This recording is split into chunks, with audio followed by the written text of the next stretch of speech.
I definitely think there's still going to be a bit more to exactly what Symphonica is doing, at the very least in terms of the head honcho and what he truly wants, because this character, Schindler, I believe is what his name is according to my anime list, he pretty much has like a hero protagonist mentality, and obviously there's some delusion with that. I mean, he's literally upset and obsessed with Takt, who literally has no interest being the hero or the protagonist of this story. He literally just wants to compose a song for his dead lover. Like, that's pretty much who he is, and this man's punching walls and getting upset that Papa Dearest, Big Daddy of the organization, doesn't want him to touch someone who he feels like is going to step over him, and in return he tries to brush him off as pathetic, when really the only lunatic or pathetic person is the man summoning goddamn D2s.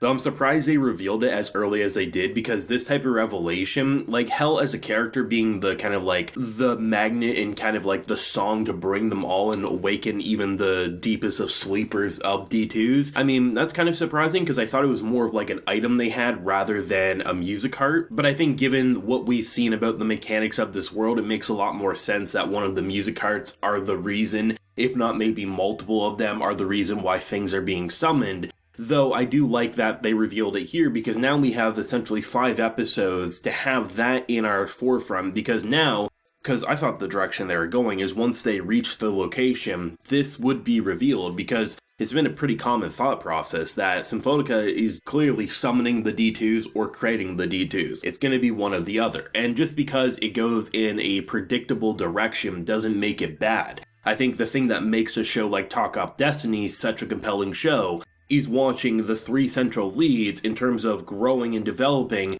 after losing someone so close to them, and essentially that person becoming their own entity, as then you have this interesting world and story at play. It doesn't need these crazy twists and turns in order for it to be like, oh, it's not worth watching because we saw the twist coming, so to speak. It doesn't matter when the character arcs are so damn fantastic. The action is really fun, and the story that, we probably are somewhat predicting, it still is really remarkably well done in my opinion. I think this episode didn't need it to be crazy in the slightest. It could have just been another character-oriented episode, and I would have sung its praise. We're seeing Talk at his, honestly, emotional highest, I would argue, because now he's really starting to try to compose, and you immediately knew who he wanted to compose for, and that was Cosette. And the fact that we're seeing Anna really start to appreciate Destiny as her own person, hence why she no longer calls her Cosette. And then, of course, you have Destiny, who is now really doing things on her own accord. She's helping strangers, even if it's just getting them items because a mother needs to take care of her child. Getting kids and, little ones just candy because she loves it herself. You're really starting to see her as a person, and you're seeing a pretty, heartbreaking situation, because on one hand, she's not this monotone, emotionless robot like she started out. She essentially was born again, and now she has reached the point of being Destiny, and it's probably pretty hard for her at this point, because you could argue in the beginning, them treating her as a different person / not a person really doesn't matter when she herself doesn't feel like she has a personality. That was designed like that on purpose. But now with her feeling like she is a person, it's gotta be hard seeing one of the people that you care for, that being Takt, not even acknowledging you as Destiny or a person, just that thing. And even with that said, she's still going out of her way to find him instruments and wants him to be happy. And your big sister no longer really looks at you as the little sister, but more so just, I'm just me. And clearly that Cosette line that even though I'm not Cosette, there's gotta be a bit of heartbreak there as well,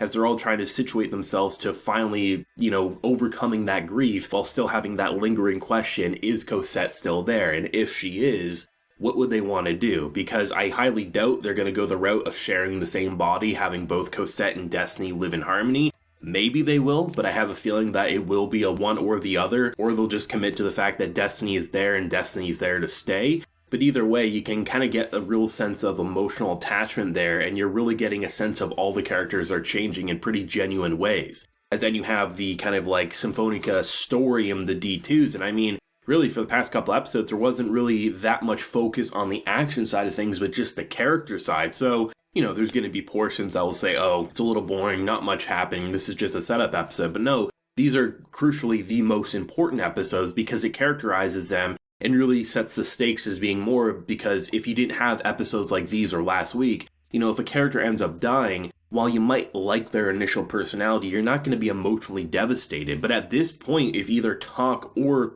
Destiny ended up in a life-threatening situation, I feel pretty bad, because not only is Takt kind of feel like he's walking on death's doorstep, the end of the episode was kind of setting him up as it's more than just fatigue from not sleeping, like something's wrong here, which he has been getting his life force drained, to even having, Destiny feel like Destiny, not just this replica or an emotionless bot. She feels like a person, and it'd be really sad if she gave her life and, someone like Takt didn't actually get the chance to appreciate and say how he felt before it was too late, that even though he misses his love Cosette, she clearly has become her own person at the same time. I mean, just the emotional directing in particular I thought was great. I mean, I was really interested in why he was so interested in playing the piano more than usual. He had bags under his eyes. He really was looking worse for wear. But the fact that he was so kind of touched by last week with the bar scene that he's trying to now compose, but who do you want to compose for? And you get that flashback with his father explaining what you do when you write music.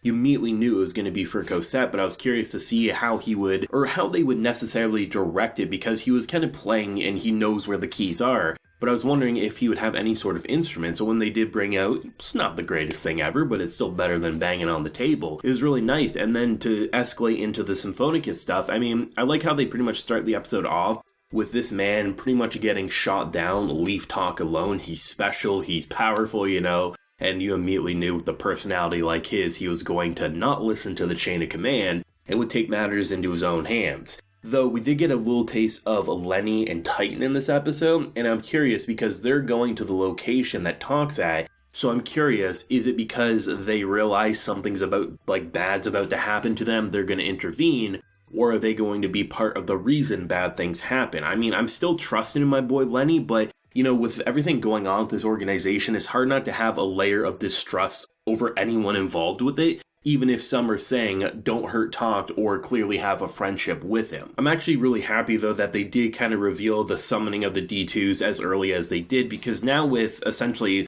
close to half the anime left, 5 episodes to go, you have the ability to really let that distrust really sink into these characters should all 3 get out of this current predicament the way that they want to. I mean, they had to protect the town and everything like that, but it feels like now, are they actually going to go to their destination, or are they going to go to it but with different intentions? No longer trying to see if they could save Cosette, but maybe take down this entire corrupt bullshit where they're pretty much essentially, if we're wanting to believe Hero's mindset here, which he's definitely not a hero, but he believes he is, reshaping the world for only the fit. But I have a feeling that a lot of the higher-ups are doing it in a way to just make profit, which would make a lot of sense. But overall, incredible episode. I really enjoyed it. I think combined with last week of this week, it's the most emotional and engaging part of the story. And I think the action is going to look rather interesting with as many D2s as they have in next week's episode. But let me know your thoughts and feelings down below, your favorite moment, and where do you think it's going to go with the character writing going forward? Leave a like if you enjoyed and subscribe if you're new around here. So until next time, everyone, please take care and have a good one.